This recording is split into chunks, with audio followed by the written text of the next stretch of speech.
Hello, this is I was gonna have a musical intro for this at Josh Zoffer's request to spunk it up a bit, but couldn't easily do the production or something like that. My remote is broken for iTunes.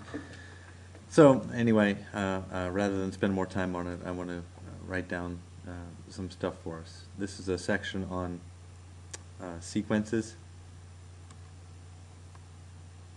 which is going to later be sequences in series, and we're not going to spend a lot of time on sequences because I think most of you have seen them before, and in algebra, maybe a little bit in pre-calculus. Most of what you'll get out of this section is just the notation that we're going to use and some terminology that is going to be important just to understand the types of questions that you're going to get asked. So I'm going to just start with just a little bit of an example. As usual, we're going to define it. If we write a sequence down, it'll look like this. I'll say so a sequence A, and I'm going to put a little subscript A sub n.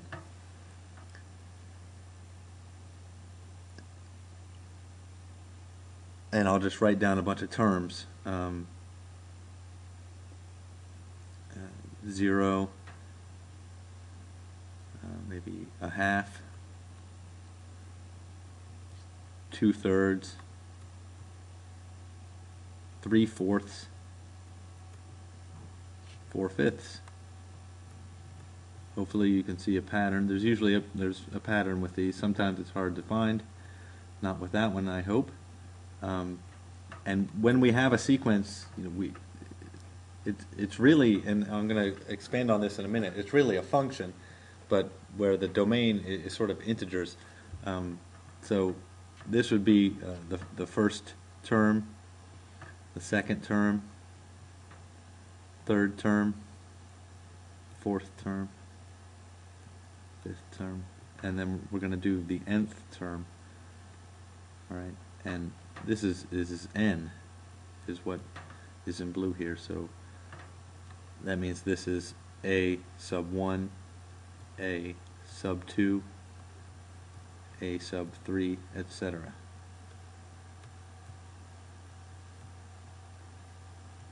And this one isn't difficult to see. I know that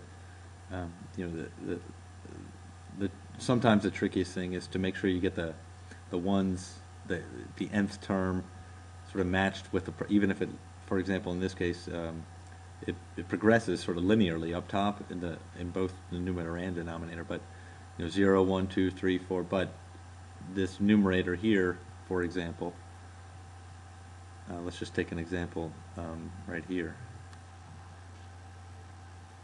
The numerator is a function of n, but it's not explicitly n.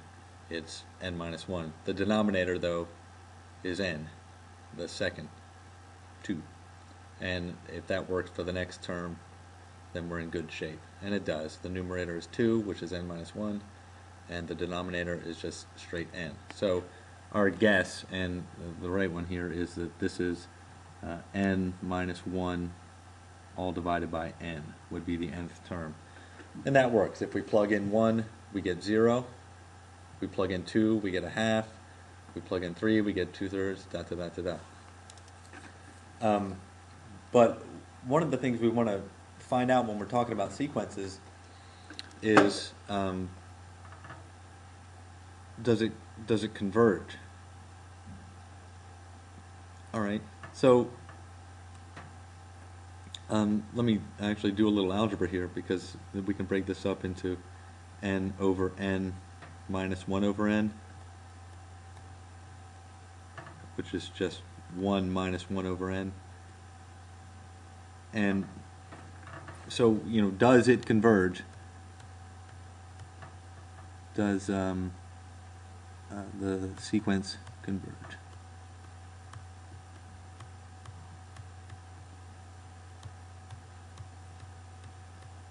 And that just means if I go out far enough to a high enough n, do I get a known value.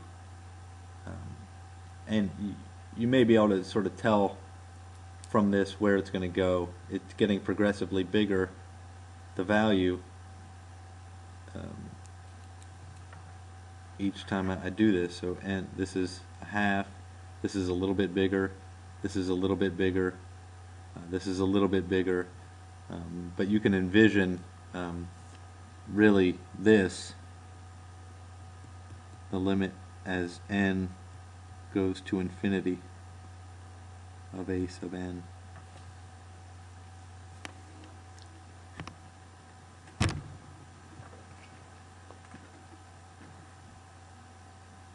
One of the things we're going to do, which is a little bit, I think there's a lot. I think there's a lot behind it, but we're not going to put a lot behind it. We're just going to consider this a function. You know, I don't think you really need to do this to understand it, but it's going to help later on. So we're going to say that that's equal to the limit as x goes to infinity of some function f of x, where f of x is equal to 1 plus 1 over x. And like I said, it's not really anything we need to do, but we're going to do it because we can. And this is, you know, these limits are limits for those functions, are things that you've seen before and have a good intuitive sense of. So, and you can see where that goes. That limit is, so I'll just write it again, the limit as x goes to infinity of 1 plus 1 over x. Well, that 1 over x term just goes to 0, and we're just left with 1. And that makes sense. You know, as that numerator gets bigger, the denominator gets bigger, but they're both exactly 1 apart from each other. And that makes a big difference when you're around n equals 2, n equals 3, but when you get to n equals 1,000,000, okay, 1,000,000 minus 1 over 1,000,000 is pretty close to the number 1. So that's the upper bound. Actually, we would say that this is bounded from above.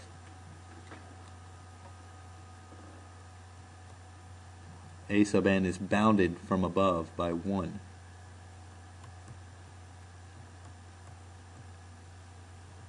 Not bounded, bounded.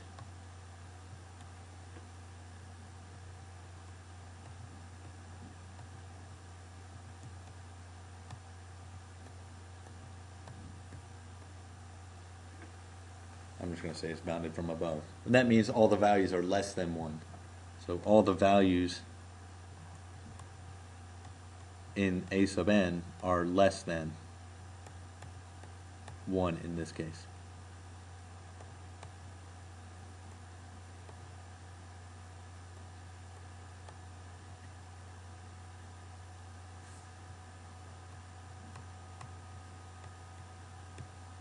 Are less than, bounded from above just means all the values are less than some number.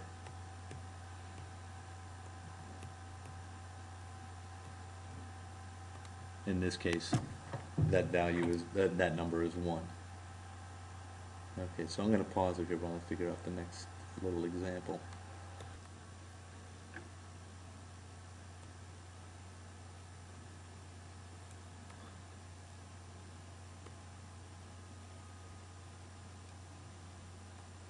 All right, I want to spend some time talking about just the geometric sequence. Again, I don't think it's anything you haven't seen before. Geometric sequence.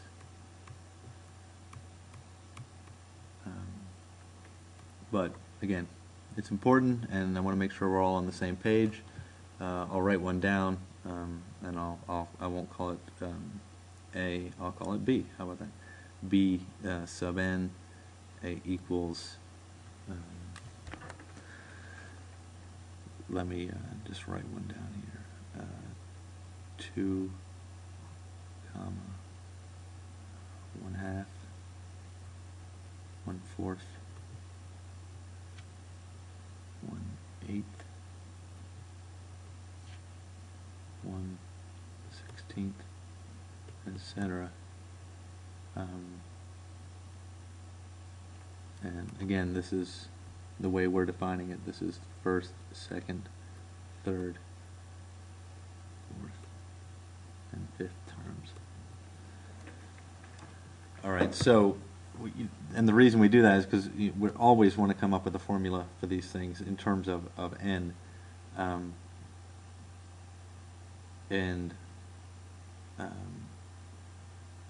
You know, it's sort of clear what's happening is that every successive term is getting divided by 2 or multiplied by 1/2. All right, starting with the first term is actually 2. So this is,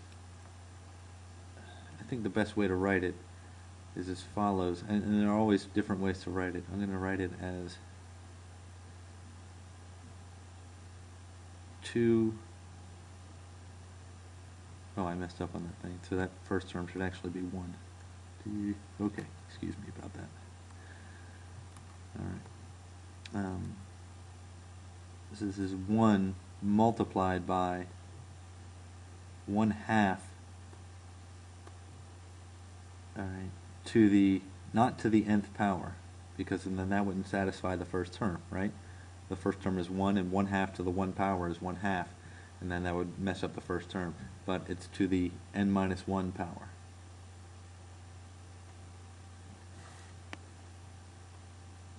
All right, and I only wrote that 1 there,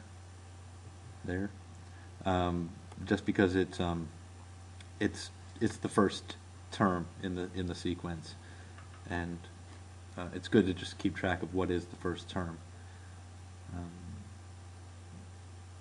Okay, so and this one is obviously going to go to 0. All right, so the limit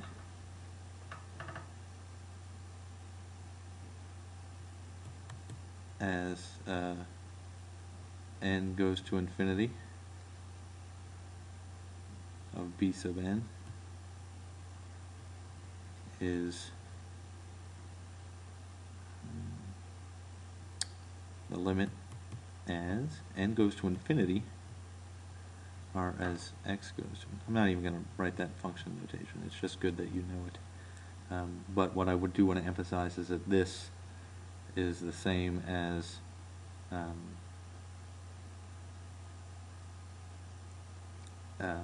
2 raised to the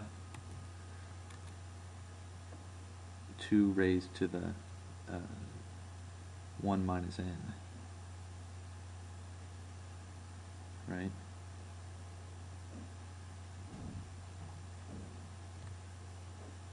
Which is 2 multiplied by 2 to the negative n power. Just using my rules of exponents there. And the reason I do, I mean, I like to have things, and I think you will too, things sort of as neat looking as possible for this. 2 multiplied by 2 to the negative n. Just so, you know, it's almost like you want those toolkit functions that we had, that you saw in Davis and in my class, that you want things sort of expressed in terms of those elementary functions so that you can determine, you can easily sort of figure out their behavior. Well, you know, if you look at that thing,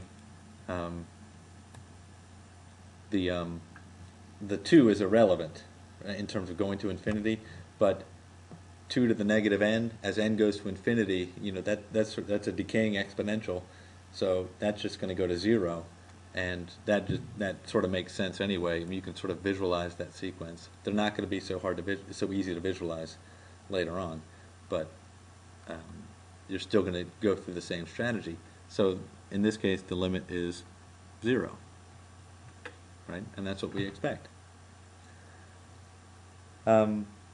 You know, I suggest that you sort of look up a couple other things. You know what? I'll do more. I'll do another lecture on sequences. Okay, so I'll do another one. This is Mr. Ginzano signing off. Farewell. There, that was for Kim.